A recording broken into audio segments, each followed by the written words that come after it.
Cuties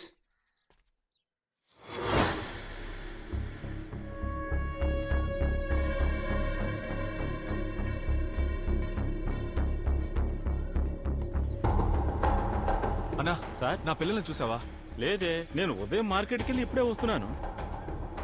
ఎందుకింత కంగారుగా ఉన్నారు? ఏమైంది? పిల్లల్ని చూసావా? లేదే. లేదా? ఇక్కడే ఎక్కడో ఆడుకుంటూ ఉంటారు. ఎందుకు టెన్షన్ అవుతున్నారు?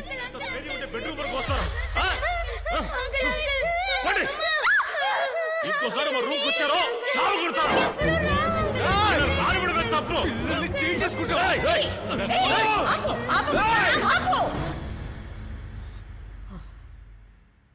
చేదిరా, వాళ్ళు ఏం చేశారో వాళ్ళే అడుగు.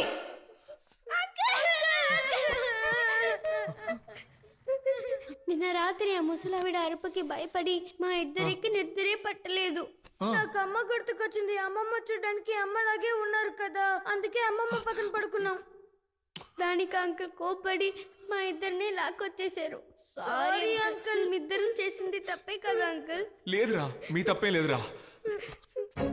అమ్మ జ్ఞాపకం వచ్చి అమ్మమ్మ పక్కన పడుకున్న పిల్లల్ని ఇలా లాక్కొచ్చి తోసేసావే, మీరసలు మనసులేంటా? చేసింది తప్పని వాళ్లే ఒప్పుకున్నారుగా, మరి ఇంకేంటి? నన్ను మీరు ఎంత అవమానించినా నేను సహిస్తాను, కానీ నా పిల్లల్ని ఏమైనా అంటే నేను సహించను చెప్తున్నా. ఎవరయ్యా నీ పిల్లలు? మమ్మల్ని తలదించుకునేలా చేసి రాత్రికి రాత్రి ఎవరితోనూ లేచిపోయింది. దాని పిల్లలేగా వీళ్ళు. మా కుటుంబంలో ఇలాంటి సమస్య రాకుండా ఉండుంటే వీళ్ళ మొహాలు కూడా చూసేవాళ్ళం కాదు, శాశ్వతంగా దూరంగా పెట్టేవాళ్ళం. మీ కుటుంబంలో జరిగే సమస్యలకి కారణం ఆ గుడి మాత్రమే కాదు, వీళ్ళమ్మ ప్రతిరోజు మిమ్మల్ని తలుచుకొని పడ్డ బాధ కూడా. మతం మారితేనే మీ అమ్మాయిని అంగీకరిస్తామని వీళ్ళ నాన్న కుటుంబం చెప్పినప్పుడు మతం వద్దు కుటుంబం వద్దని అన్నిటినీ వదిలేసి వచ్చిన వారే వీళ్ళ నాన్న.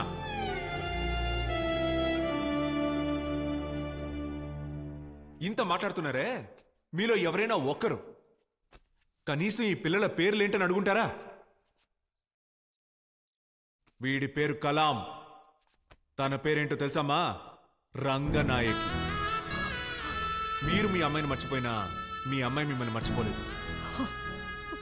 మీ పేరే పాపకు పెట్టింది. ఈ కలాము రంగనాయకి అక్క తమ్ముడుగా ఉన్నప్పుడు ఏంటయ్యా మతం?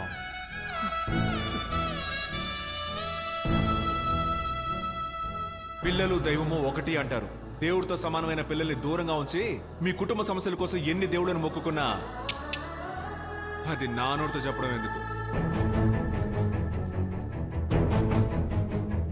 మీరెవ్వరూ ఈ పిల్లలకి అక్కర్లేదు, నేనుంటాను, చివరి వరకు ఉంటాను, వదిలిపెట్టను. రండమ్మా.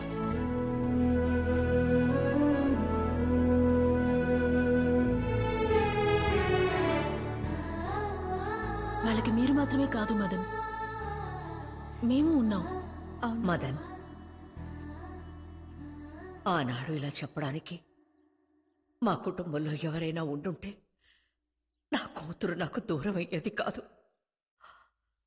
ఇప్పటి నుంచి ఈ పిల్లలు లేకుండా మేము ఉండలేం.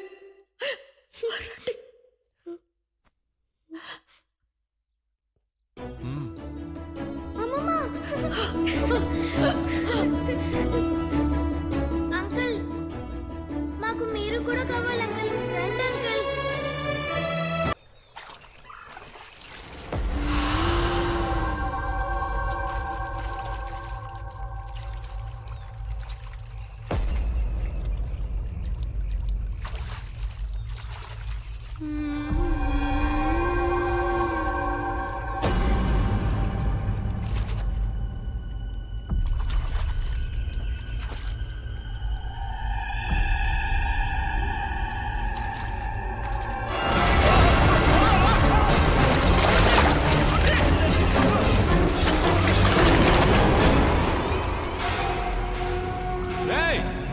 ఏమైపోయారా? మణి, అయ్యో మణి,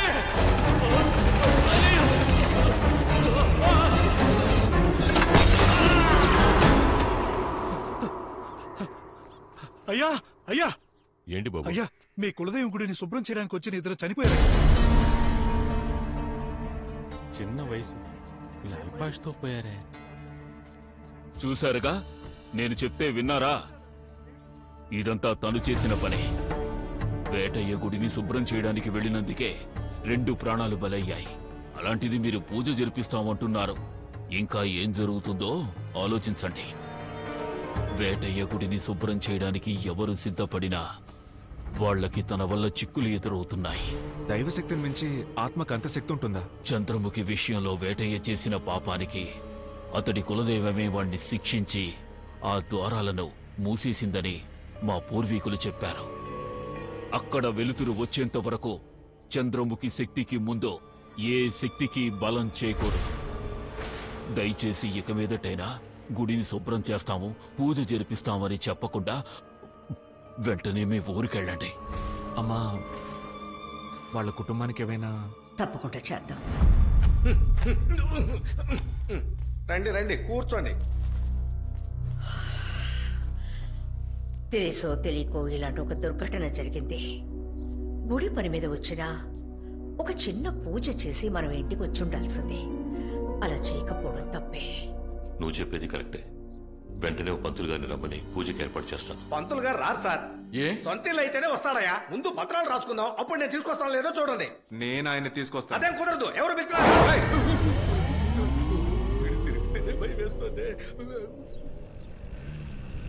తీసుకొచ్చేశారు, స్వామీజీని తీసుకొచ్చేశారు. అందరూ త్వరగా రండి. ఇంత ఫాస్ట్ గా అయ్యో, కూడా మార్చుకోలేదురా, అంతలోనే లోడ్ దిగిందా? ఏమయ్యా, ఏమిటయ్యా ఈ మూట? అవును, స్వామీజీని కదా తీసుకొస్తాను. ఇదేదో సేమ్యా మూటలా ఉందేంటి? Oh my darlings, please open the door.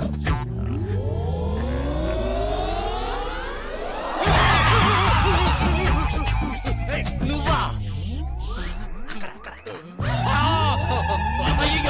అయ్యో రే, నేను నీకేం పాపం చేశాను రా? ఎక్కడో కొట్టుబిట్టుకుని బతుకుతున్నా నన్ను మళ్ళీ మళ్ళీ పిలుచుకొచ్చి ఇరికిస్తావెందుకురా? వద్దురా వద్దురా, దయచేసి వదిలే. నేను ఈ ఆటకి రాను. మిస్టర్ బసవయ్య, ఏంటమ్మా? క్యాచ్ దిస్ పురుగు.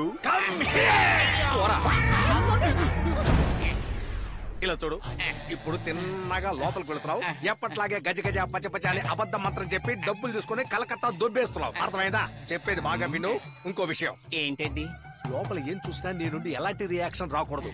బ్లాంక్ గా ఉండాలి. ఎలా ఉండాలి? బ్లాంక్ గా ఉండాలి. కరెక్ట్. ఏమే డబ్బులు రండి రండి, వచ్చి నా పక్కనే ఉండదు. బిర్యానీ పెడతాను. ఏమయ్యా, నువ్వు ముగ్గేసేప్పుడు నేనేమైనా అడ్డుకున్నారా? లేదు. నేను ముగ్గేసేటప్పుడు మాత్రం ఎందుకయ్యా అడ్డొచ్చి చెరిపేస్తున్నావు? ముగ్గును వేయొచ్చు, చెరిపేయచ్చు, కానీ మొగ్గలమే చేయకూడదు.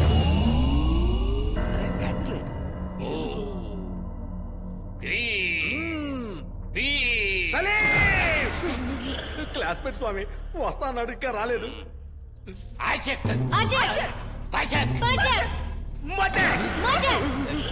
మరేంటి స్వామి, ఈ 2 ఐటమ్స్ తోనే బతికొస్తున్నారు. కొత్తగా ఏదైనా చేసి చావండి స్వామి. ఏదో కానండి, డౌట్ వచ్చేస్తుంది. దుష్ట శక్తి ఎక్కడుందో ఆ దిక్కును చూపించు.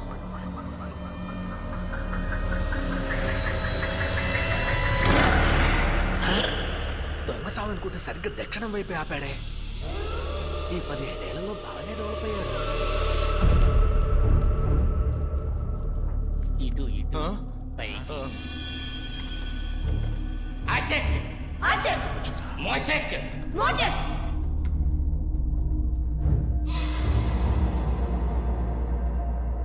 ఇదిగో ఇటు ఇటు. తెలుసు స్వామి, వీడు ఇంతకు ముందు వచ్చినట్టున్నాడే. అయ్యో, అదే చోటుకి తీసుకొచ్చి మళ్ళీ వదిలేశారే. పోరా, కారిపోతుందిరా. నాకు కారిపోతోంది. నువ్వు ముందు వెళ్ళు, నేను వెనకాలే వస్తా.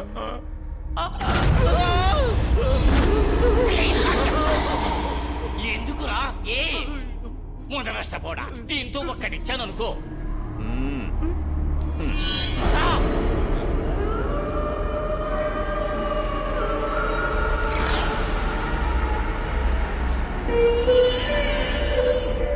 దెయ్యం ఉంటుందనుకుంటే ఓ అద్భుతమైన దేవత ఉంది.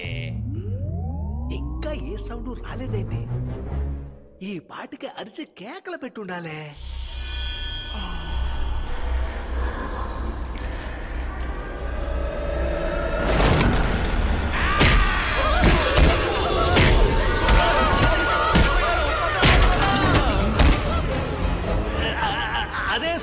అదే సౌండ్ ఆ రోజు విన్న అదే సౌండ్. పైకి వెళ్ళిన వాడు ఏకంగా పైకే పోయేట్టున్నాడు. ఏం చేశాడు, ఎక్కడ చేపెట్టాడు?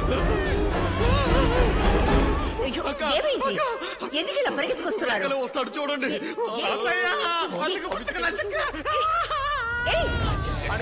పడేయకుండా మెల్లగా జాగ్రత్తగా ఒక్క ఎముక కూడా రాలిపోకుండా తీసుకెళ్ళండమ్మా. నిన్ను వదలనురా. అమ్మా, ఆయన ఈ పరిస్థితికి కారణం ఎవరు? ఏం లేదమ్మా. ఏమైతుందంటే స్వామీజీ కూడా వెళ్ళిన వాడు వయసులో ఉన్న పిల్లలు, పైనేమో కటిక చీకటి. ఆయన ఇదే ఛాన్స్ అనుకుని పిల్లి ఎలికి మీద పడ్డట్టు మ్యావని పడుంటాడు. ఏ కీలు కాకీలు రాలిపోయింది అంతే. ఈయనెందుకు ఒక టైప్ గా చూస్తున్నాడు?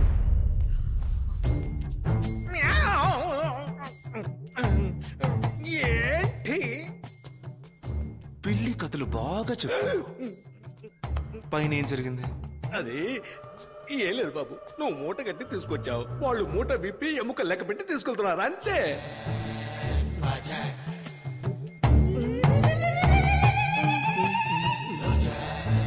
ఏంటి అలాగే నిలబడ్డాడు? అంటే వీడు మనం చెప్పింది నమ్మలేదు.